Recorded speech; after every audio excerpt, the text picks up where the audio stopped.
नारायण मैया की जय, बोले राम राजा सरकार की जय।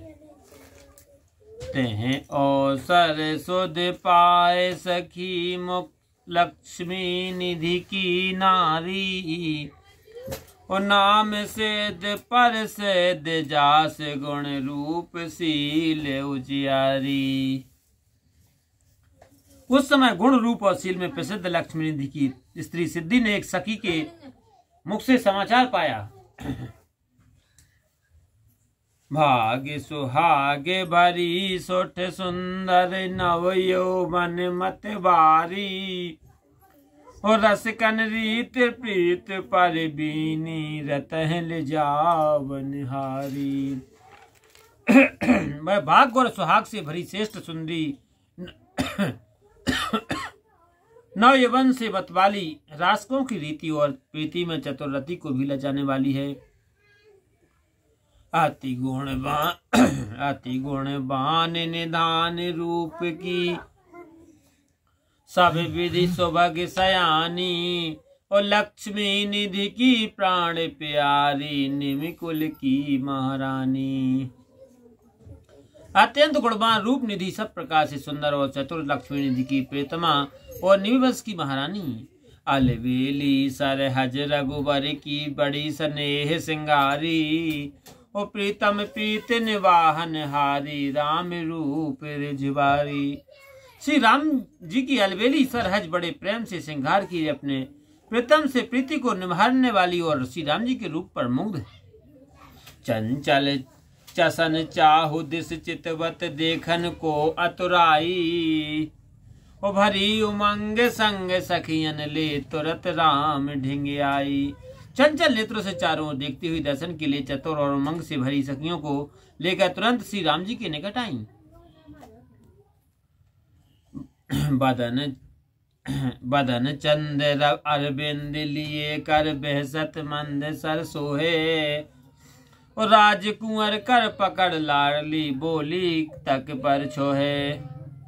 चंद्रमा का सा मुख, हाथ में कमल लिए मंद मंद मुस्कुराती और वह लाडली तिरछे नेत्रों से देखती हुई राजकुमार का हाथ पकड़कर बोली, हो चित्त चोर किशोर भूप के बड़े चोर तुम प्यारे, और सुरत हमारे भुलाए सांवरे, सासु समीप सिधारे।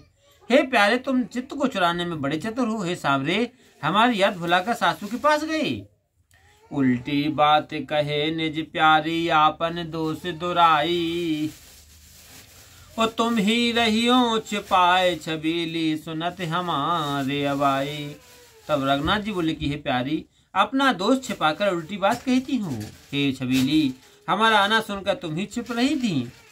हम आए तुम महलन भीतर, तुम्हें न प्रयोजन आई, ओ बलो बंधन सदन तुम्हारो है प्यारी, जहाँ सब जाए समाई। हम तुम्हारी महलों में आए हैं और तुम्हें मालूम न पड़ा। हे प्यारी, तुम्हारा घर अच्छा है, जहाँ सब समा जाते हैं।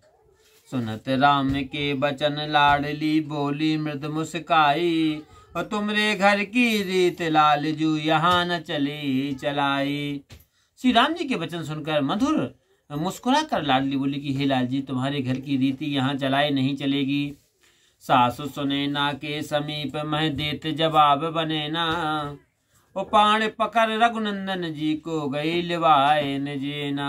सासु सुनैना रानी के सामने उत्तर देती नहीं बनता, इसलिए वह रघुनाथ जी का हाथ पकड़कर अपने महल में लिवा ले गई। चार सिंहासन देता आसन भरी हुलासन प्यारी, ओ बारह बार निहार बदन छवि बहु आरती उतारी। वहां 4 सिंहासनों के आसन देकर आनंद में उल्लास से भरकर और बारंबार मुख की छवि देखकर अनेक प्रकार से आरती उतारी। मेले सुकंठ मालती माला बसनन उतर लगायो, ओ आचर सो मुख पहुंच राम को निज कर पान खवायो। सुंदर गले में मालती की माला डालकर कपड़ों में सुगंध लगाई श्री रघुनाथ जी का मुख आंचल से पहुंचकर अपने हाथों से पान खिलाया। ललित लवंग कपूर संग धर को सखी पान लगावे, ओ को कर पी के दान लिए ठाणी को सखी चमर ढुलावे। कोई सखी सुंदर लौंग कपूर और कस्तूरी रखकर पान लगाती है, और कोई पीक दान हाथ में लिए खड़ी है, और कोई सखी चवर ढुलाती है। जे निमिराज ने मत सुन आई कोटिन राजकुमारी। और राम मिलन की बड़ी लालसा सह न सके सकुचारी। राजा जनक जी के यहाँ जो कुमारियां न्योते में आई थी उनको श्री राम जी से मिलने की बड़ी इच्छा थी,